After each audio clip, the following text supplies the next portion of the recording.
Suppose एक family है जहाँ पे दो भाई हैं, मॉम डैड हैं और दो भाइयों की शादी होती है। बट बड़ी वाली भाभी जो है उसे सारी प्रॉपर्टी चाहिए, इसलिए वो छोटे भाई को और छोटी भाई के वाइफ को घर से निकाल देती है, जस्ट क्योंकि उसको सारी प्रॉपर्टी चाहिए। तो उसके इमोशंस क्या है? लालच के। और तो उसके पास क्या, कौन सी इमोशंस है? लालच के। तो ये इमोशंस उसको वही देंगे जो वो दूसरों को दे रहे हैं, राइट।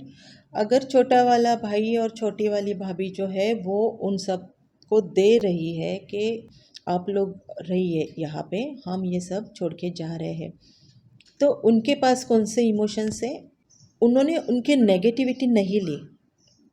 बड़ी वाली भाभी के, बड़े वाले भाई और भाभी के नेगेटिविटी छोटे वाले भाई और भाभी ने नहीं ली, राइट। उन्होंने उनको उस नेगेटिविटी को दूर रखा, क्योंकि उनके पास जो लालच के वाइब्रेशंस थे, उन्होंने उस इमोशंस को, उस वाइब्रेशंस को दूर रखा और वो सब छोड़ के वो दूर हो गए।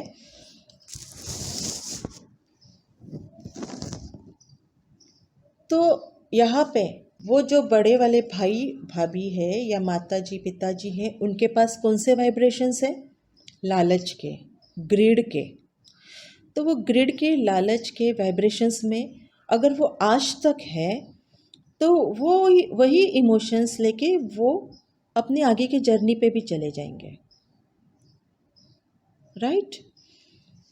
और वो इमोशंस अगर वो आज भी नहीं छोड़ रहे हैं, अगर आज उन्होंने करेक्ट होके एक्चुअल में उनका पार्ट क्या है एज अ बिग ब्रदर और भाभी, बड़े भैया और भाभी के तौर पे उन्होंने छोटे भाई और भाभी को उनका हक देना है, उनके बच्चों को उनका हक देना है।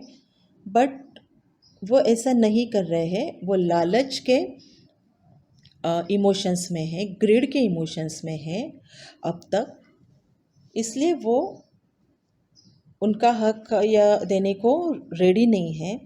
तो वो लालच और ग्रिड के इमोशंस लेके वो आगे की जर्नी भी, वो तब तक उस जर्नी पे चलेंगे जब तक वो छोड़ते नहीं हैं। और जब अगर वो नहीं छोड़ेंगे तो उनके पास अ, तो उसके रिperकशन भी उनको वही वही मिलेंगे। क्योंकि जब जैसे हमारे वाइब्रेशंस काम करते हैं कि हमारे साथ जब बुरा होने लगता है तो हमारे साथ बुरा बुरा बुरा और होता है, क्योंकि हमारे वाइब्रेशंस वैसे होते हैं। उस वाइब्रेशंस में हम यही सोचते हैं कि अरे मेरे साथ तो बुरा हुआ, अरे अब क्या होगा, अब मैं ये कैसे करूँगी, मेरा तो सब ख़त्म हो गया, अब तो मेरा कुछ नहीं बचा है, अब तो मैं जी के क्या करूँगी, अब तो मुझे मर ही जाना चाहिए, और अब तो मेरे पास तो कुछ बचा ही नहीं है, मैं तो कुछ हूँ ही नहीं, अब मेरा कुछ नहीं होने वाला है।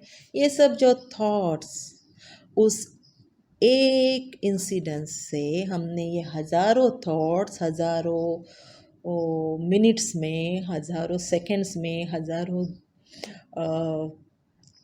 क्षण में, पल में जो हमने क्रिएट किए हैं, वो फटाफट, और हम उस लो एनर्जी में, लो एनर्जी में मीन्स उस दुख के, परेशानी के और सैडनेस के इमोशंस में हम इतने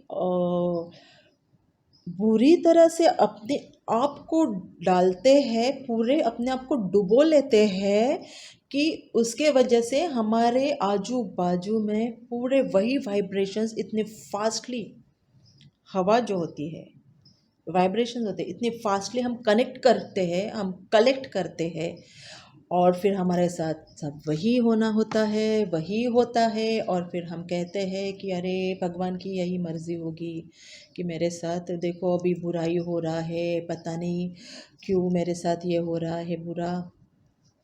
बुरा इसलिए हो रहा है क्योंकि आपने अपने आप को कनेक्ट किया है उस बुराई की एनर्जी से, उस बुराई के थॉट से, उस सैडनेस के थॉट से, उस डर के इमोशन से अपने आप को कनेक्ट करके रखा है। तो अपने आप को उससे डिस्कनेक्ट कीजिए।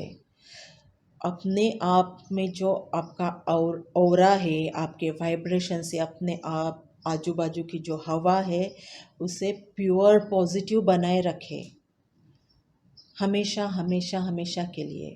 तो कभी भी कुछ भी बुरा नहीं होने वाला है, क्योंकि एक थॉट हमारे बहुत सारे दिन, बहुत सारे क्षण, खुशी के क्षण जो हम एंजॉय भी नहीं करते हैं, कर सकते हैं उस थॉट के वजह से। तो इसलिए हमें सिर्फ अच्छा और अच्छा ही करना है। वो जो बड़े भैया और भाभी है, वो जिस दिन ये, या वो माता पिता भी है, तो वो जिस दिन अपने लालच का इमोशन ख़त्म करेंगे, उस वक्त वो अपने प्योर सोल एनर्जीज के साथ कनेक्ट हो गए, अपने प्योर रियल लाइफ पाथ से जुड़ जाएंगे और अपनी लाइफ जर्नी करेक्ट तरीके से जिएंगे और अपने आप को अपग्रेडेशन की तरह लेके जाएंगे। यहाँ पे ऐसे बहुत सारे लोग हैं जो भटक रहे हैं, जिन्हें पता ही नहीं है व्हाट इज़ लाइफ, हमें लाइफ कैसे सही तरीके से जीने हैं, हमें लाइफ कैसे सही तरीके से एंजॉय करनी है।